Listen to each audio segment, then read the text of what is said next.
Two girls went to the park on their bikes and disappeared. This marked the beginning of events that were incredibly hard to believe.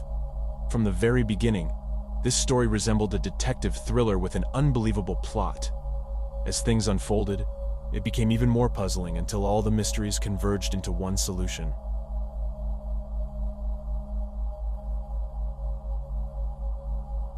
Laura Hobbs was born on September 25, 1996, in Texas. Later, her parents had 3 sons, but soon after, the couple separated. Laura's mom moved with the children to the small town of Zion in Illinois. Laura loved this place. Her maternal grandparents lived there, and she quickly made new friends. Moreover, Zion was located on the shore of Lake Michigan, and she enjoyed going there with her relatives. In the spring of 2005, when Laura was 8 years old, her father decided to reconcile with his wife and move back into the children's lives. He relocated from Texas to live with the family. On Sunday, May 8th, it was Mother's Day. Laura, along with her brothers and parents, went to the lake to celebrate the occasion and fly kites. They had a great time, and later Laura wanted to go for a walk with her best friend, 9-year-old Crystal. The girls attended the same school and lived close to each other. When Laura moved to Zion, they immediately became friends and spent almost all their free time together. They visited each other's homes, played near their houses, and rode bikes. Sometimes, when Laura's mom didn't allow her to go out, Crystal would come to her window and they would talk. On that day, they decided to take their bikes and go to the park, which was only a few hundred yards from their homes. They often went there since the park was very close and it had a long bike trail. Despite their age, parents weren't afraid to let their daughters go there because both girls knew the area well, and serious crimes in the town were extremely rare. The girls left around 3 p.m. and were supposed to be back for dinner. However, as time passed, their parents started worrying. When it was 7 p.m. and Laura and Crystal still hadn't returned, they decided to go to the park and call them home. To the surprise of the adults, the girls were not there. They walked along the bike path calling their names, but there was only silence in return. Other relatives and friends of the families quickly joined the search. They continued to search the park and also went through the streets of their neighborhood, hoping to find them. This went on for several hours until it started to get dark. By 9 p.m., the parents realized that something might have happened to their daughters, and they decided to contact the police. The police immediately joined the search efforts. They contacted volunteer organizations and enlisted the help of several dozen volunteers, as well as search dogs. In addition to this, local residents who heard about the girls' disappearance also joined the search. The police focused their efforts on the park area since the girls were supposed to go there. Speaking to other children living along the route from their homes to the park, the police learned that Laura and Crystal did indeed pass by them, stopped to chat, and mentioned that they were heading to the park. Parallel to the search, the police went door to door in the neighborhood in hopes of finding anyone who had seen the girls that evening. They also began distributing flyers with information about their disappearance. As each hour passed, it became increasingly evident that something terrible had happened to the girls. Darkness had already fallen, and they were being searched for throughout the town, but there were simply no traces of Laura and Crystal. The search continued practically until dawn, and at around 4:30, the police decided to take a break. However, Laura's father and her grandfather refused to return home and continued scouring the area. They went to the park and decided to split up to cover more ground. Around 6 a.m., as the first light of day began to break, Laura's grandfather suddenly heard a cry and rushed in that direction. He stumbled upon Laura's father, who was in shock and claimed to have found the bodies of Laura and Crystal. They lay off the bike path amidst thick undergrowth. Laura's father immediately realized that both girls were dead, as there was a lot of blood and injuries on them. The man called the police, and they arrived promptly. After examining the bodies, forensic experts determined that the cause of the girls' deaths was multiple stab wounds, most likely from a knife. Laura had 20 such injuries on her body, while Crystal had 11. This news sent shockwaves through the small town. Such crimes were almost unheard of there, but now they were faced with the horrifying reality that an unknown assailant had killed 2 young girls just a few hundred meters from their homes. The police focused all their efforts on finding the culprit. Their initial suspicion fell on Laura's father, Jerry. They were concerned by the fact that he had managed to find the bodies alone after the park had already been searched by officers and volunteers. Digging deeper, they discovered that Jerry had a significant criminal history, ranging from drug-related offenses in his youth to assaults on people. One incident in 2001 had led to his wife and children moving to another state. On that day, while they still lived in Texas, Jerry and his wife had a heated argument that quickly escalated. They were in front of their home, and 3 men passing by noticed the situation and intervened, thinking the woman was in danger. Jerry became infuriated and went to get his chainsaw, then started chasing those men. Eventually, they managed to subdue him and hold him down until the police arrived. Jerry faced charges, and a year later, he was sentenced to 10 years of probation. As part of his probation, he was required to regularly check in with his probation officer, but he missed one of those appointments. Consequently, his probation was revoked, and he was sentenced to 18 months in prison. He was released from prison just a few weeks before the tragic deaths of his daughter and her friend, and he had come to Zion almost immediately after his release. For the police, it was clear that Jerry had a propensity for aggressive behavior. However, they had no evidence or motive, so they invited him for questioning. He agreed to go to the police station, and investigators gradually began to press him about his involvement. Over the course of more than 20 hours of questioning, Jerry initially denied any involvement in his daughter and her friend's deaths. He insisted he had nothing to do with it, and claimed that he and his wife noticed Laura hadn't returned. So he went searching. He said he continued searching until he found the girls' bodies in the park. However, later on, Jerry suddenly started changing his story. In the end, under the relentless pressure from detectives, he began to confess. He said that on that evening, he did indeed went looking for his daughter and saw her in the park with Crystal. He scolded her for going out without permission and demanded that she come with him. However, she refused, and he grabbed her arm, attempting to take her home. She resisted, and her friend Crystal also demanded that he leave the girl alone. According to Jerry, Crystal took out a small knife from her pocket and pointed it at him. This infuriated Jerry. He seized the knife and inflicted multiple stab wounds on both girls, then left their bodies in the overgrown part of the park and walked away. Later, by morning, he allegedly found the girls and personally reported it to the police to divert suspicion from himself.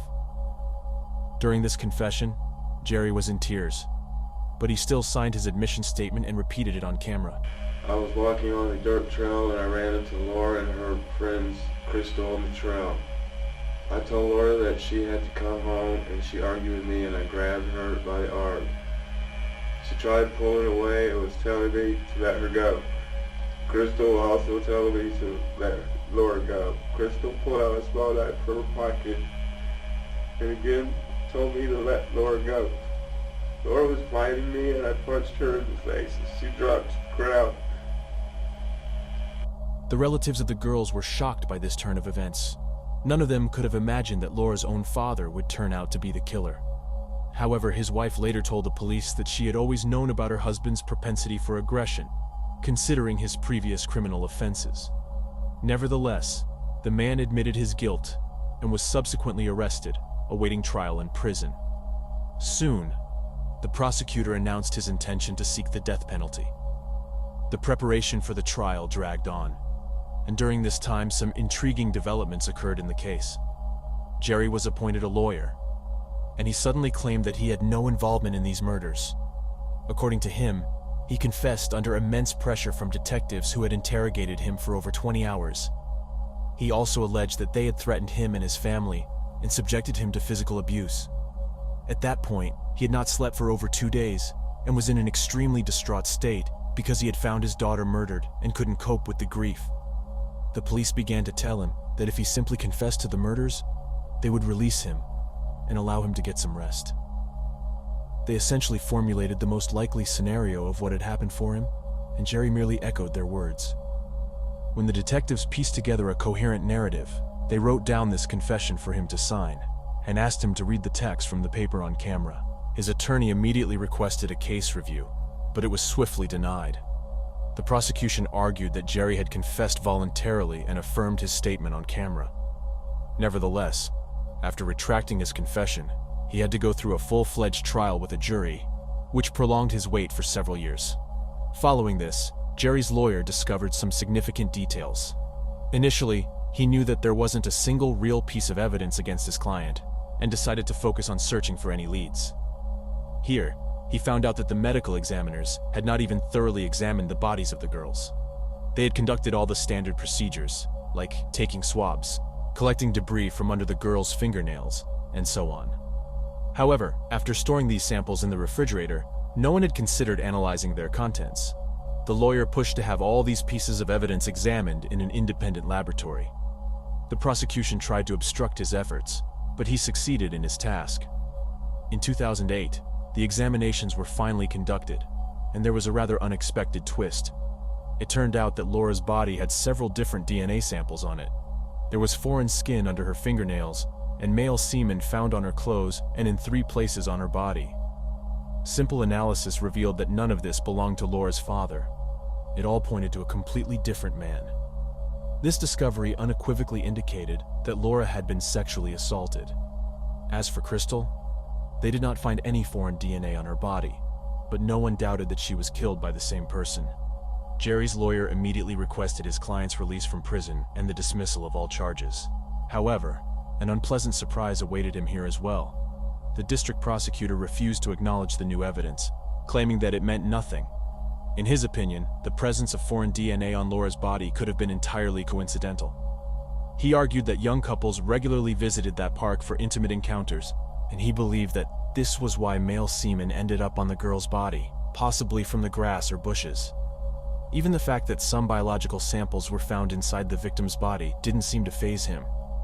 Despite the absurdity of this version, Jerry remained in prison, awaiting the start of his trial. Nevertheless, the lawyer managed to get the DNA sample entered into the FBI's database, but there were no matches. All he could do was wait and hope that the perpetrator would be caught sooner or later, because there was no hope for reasonableness from the prosecution's side in Jerry's case. Let's fast forward 4 years and miles away from Zion. A 20-year-old woman named Amanda Snell, who had recently joined the military, lived in the military base in Arlington, Virginia. She decided to enlist because there were many military members in her family. Alongside her service, she occasionally helped a local church near the base. There, she taught children with autism and other developmental differences. Amanda quickly realized that she wanted to pursue this professionally and planned to get the necessary education after her military service. On July 13th, 2009, she didn't report for duty, immediately raising concerns among her fellow service members. They went to her room, knocked on the door, but received no response. They discovered that the door was unlocked and entered. The room was impeccably tidy, the bed was made, and her belongings were neatly in place, but Amanda was nowhere to be found. Only after they opened the closet did they come across a horrifying sight. Amanda's lifeless body lay in an unnatural position with a pillowcase over her head. Initially, the medical examiners couldn't determine the cause of death, but they later concluded that Amanda died of suffocation. Her death had occurred over a day before her body was discovered. There were no signs of trauma on her body, and she had not been sexually assaulted. Investigators only found out that her laptop and tablet were missing from her room. When speaking with Amanda's parents, investigators learned an interesting fact. She suffered from severe headaches, and sometimes, when the pain became unbearable, she would retreat to a dark room and put a pillowcase over her head. Considering that Amanda was found in her own closet with a pillowcase over her head, detectives speculated that what happened might have been a dreadful accident. Nonetheless, they didn't rush to dismiss the murder theory. In front of her closet, they found a trace of a men's shoe, but they couldn't establish its ownership. Consequently, the investigation remained open, and investigators continued searching for a potential killer. In February 2010, a 26-year-old woman from Arlington exited the metro station and headed towards her boyfriend's home. In the middle of the street, an unknown man approached her, showed a gun, and demanded she get into his car. Despite the assailant grabbing her arm and brandishing a knife, the woman managed to break free. She threw her purse as a distraction and fled toward her boyfriend's house. Upon hearing her cries, he and his friends rushed onto the street and called the police. By the time they did, the assailant had already fled. Nevertheless, the woman could provide a detailed description of his appearance. She also remembered the model of his car, a beige Dodge Durango. Based on the victim's description, a composite sketch of the suspect was created, and the police began their search. 2 weeks later, On February 27th, two women from Arlington were returning home after spending the evening with friends. When they stood at their doorstep, an unknown man approached from behind, brandishing a gun, and demanded their wallets. After the women informed him they had no money, the assailant forced them inside the house and bound their hands. At one point, he left the room, and one of the women managed to free her hands. She grabbed a phone and dialed 911.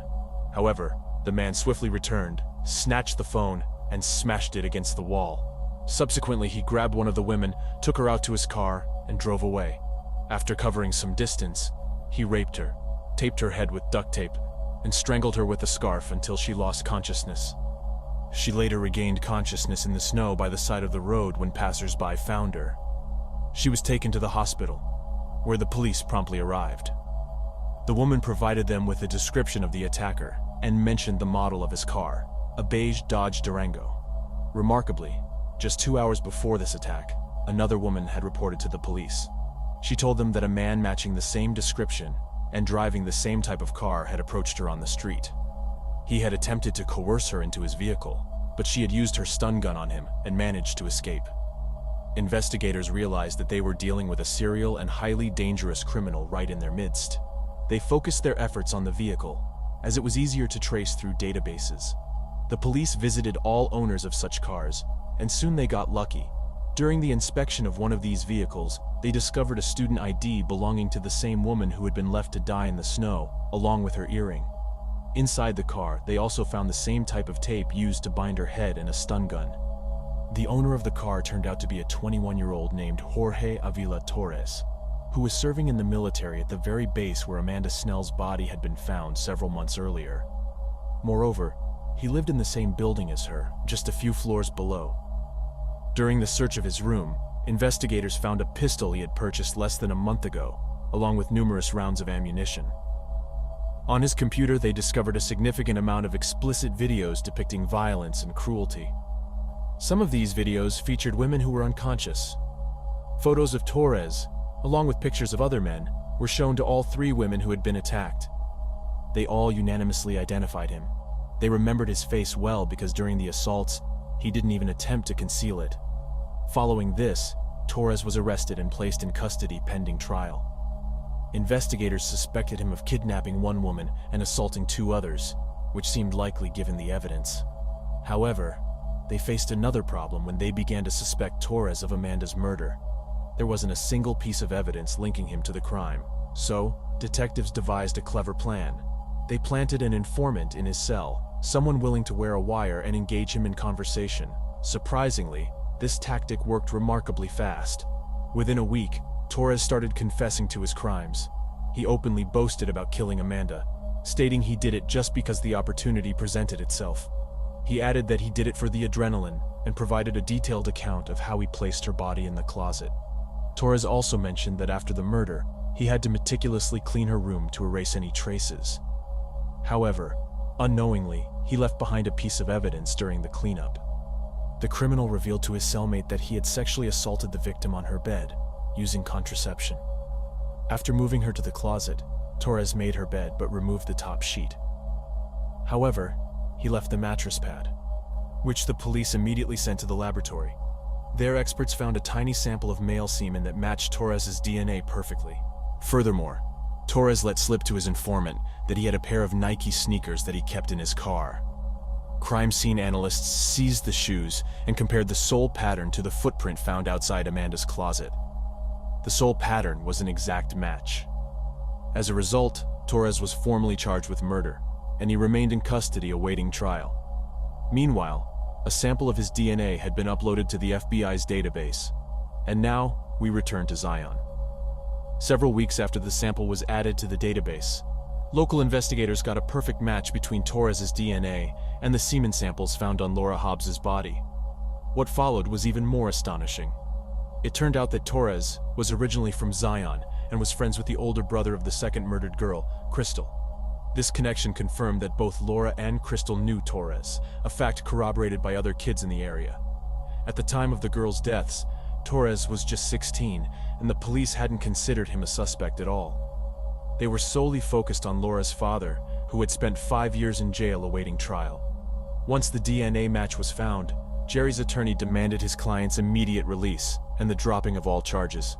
This time the prosecutor couldn't argue against it, as the discovery of Torres's semen on Laura's body eliminated the possibility of her father's involvement.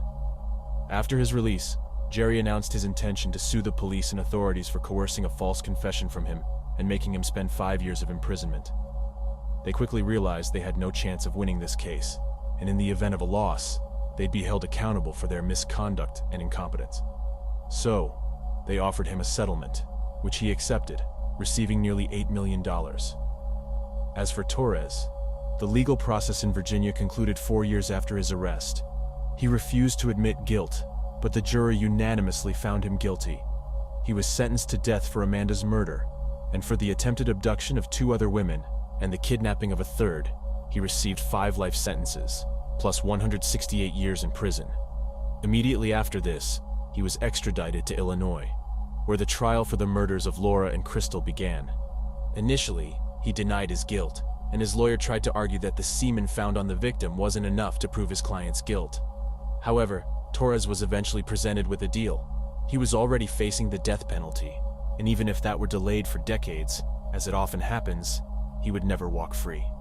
So, the criminal agreed to confess to the murders in exchange for an additional 100 years in prison and a transfer to a different facility, as he felt his life was in danger at his current one. The terms of the deal didn't require him to reveal all the details. It was sufficient for him to admit to the killings. As a result, Torres remains behind bars, awaiting the execution that has yet to occur. As for the police officers who coerced Jerry into signing a false confession, none of them faced any consequences. Jerry himself couldn't fully return to a normal life. He began using drugs and was arrested for resisting arrest, subsequently escaping from custody and receiving a 2-year prison sentence. He also couldn't reunite with his family and chose to live in Texas. After his release, he gave an interview where he admitted that the coerced confession had irreparably damaged his life. When asked why he had agreed to the confession, he said, "I found my daughter dead. They didn't even need to try to break me. I was already broken." Finally, it's worth adding that the local police and the county prosecutor's office did receive well-deserved criticism from national media and the public. If they hadn't fixated on a single suspect, but instead conducted a thorough investigation, they would have had a much better chance of catching the criminal much earlier. Instead, they inadvertently allowed him to kill 1 woman and attack 3 more. And these are only the cases we know of. Alright guys, thank you for watching. If you enjoyed my video, please share your thoughts on this story, and don't forget to like and subscribe to the channel. Your support means a lot to me. Thank you.